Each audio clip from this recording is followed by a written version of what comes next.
Hello everyone, Katie with Trans Refuge. So things are progressing. I'm making some progress in some things I've been working on. And I'm going to talk a little bit about that, but in the meantime, there's been some kind of humorous stuff in the news. Maybe it'd be more humorous if it wasn't so sad. So, as everybody's probably aware, here in the United States, we're having a presidential election this year. And this week, there was a presidential debate between Kamala Harris and Donald Trump. And things kind of went off the rails, but there were some crazy things leading up to the debate.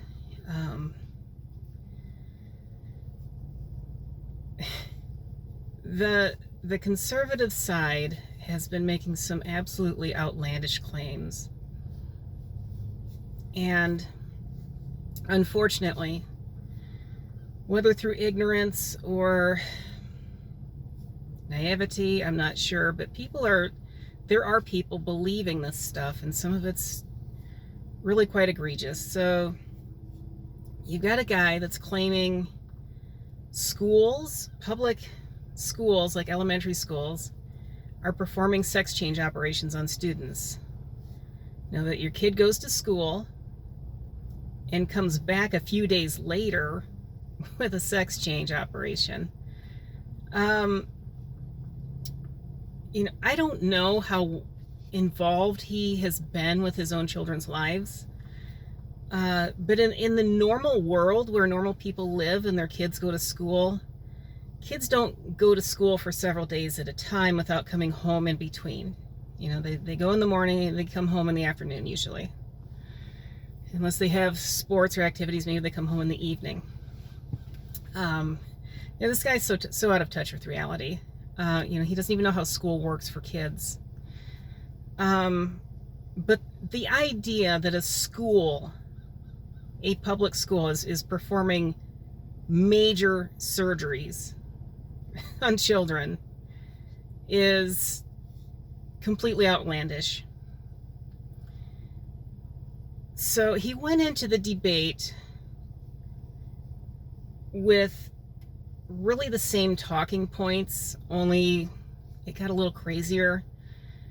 So he's talking like they're eating the dogs, they're eating the cats, they're eating your pets, and he's talking about immigrants, or as he likes to call them, illegal aliens.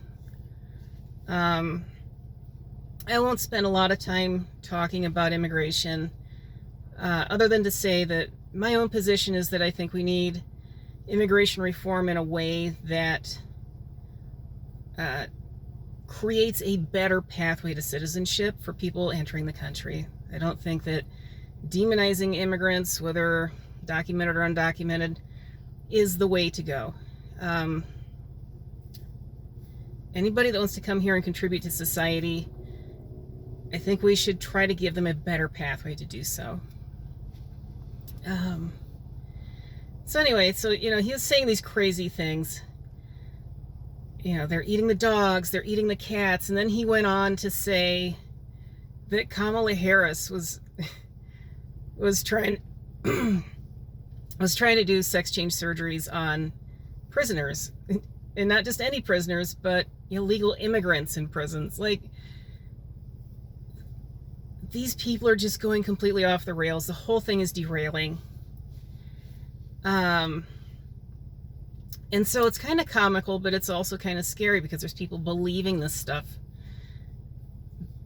There are people out there that are out of touch with reality, that let their television tell them what to believe. And unfortunately, people like Donald Trump are getting a lot of airtime on TV. So this is a very unfortunate, although comical, situation. If it wasn't dangerous, if it didn't put people in danger, it would be hilarious. But unfortunately, this stuff has real world consequences. And it baffles me you know, because I've listened to this guy talk for the last 8 years. Actually, 9 if you include the time he was campaigning before the election in 2016.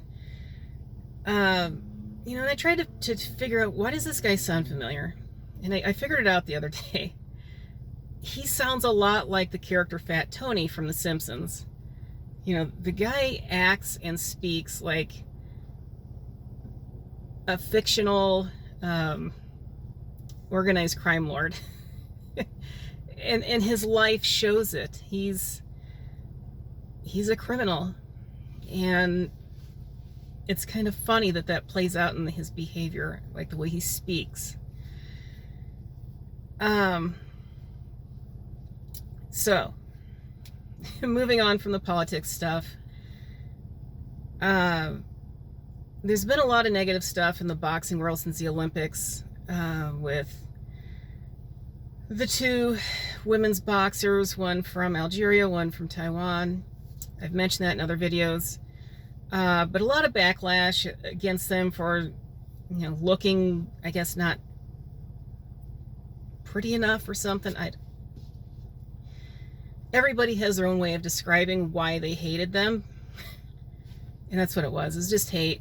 But it basically came down to how they looked. And in the boxing world, there's been little, you know, kind of discussions here and there about how do we be more inclusive. And it's not just myself, and it's not just the gym that I train at. There are some other people and organizations and gyms and coaches and things out there that took notice of the situation. So my home gym, ICOR Boxing in Iowa City, we did a collaborative event on this past Saturday with the Iowa City's own Old Capital City roller derby team. So they came in, they trained with us. It was a total blast. Those ladies are amazing, and it was a lot of fun. So roller derby has a long history of inclusion. It's been, for a long time, it's been kind of a forerunner for inclusion. So not only has roller derby been largely and primarily a women's sport for a long time, but they really kind of set the pace for LGBTQ inclusion. And so it was really nice to be able to partner with them. We're going to continue to do some things with them. Their competitive season will be starting up, I think, in November. So we'll be doing some collaborative stuff with them coming up. So hopefully that's going to be really cool, and we'll do some things, and I'll talk more about it as that progresses. I've also got some conversations going with some other people in other geographical areas. So I'll probably be talking about that hopefully in the weeks and months to come. But I'm hoping as a nation we're starting to turn a corner and get away from all the hate, all the malignancy, and get into a position where, as a country, we recognize our diversity and we see that it's a good thing. So, I've got a lot of work to do today, but it's going to be a beautiful day, and I'm going to be outdoors with my customers. So, I'm going to end this video, but have hope. This is a time leading up to a big decision, at least here in the United States. And I think it's a time for us to be hopeful that we can see some real positive change. So until next time, have a great week. Bye.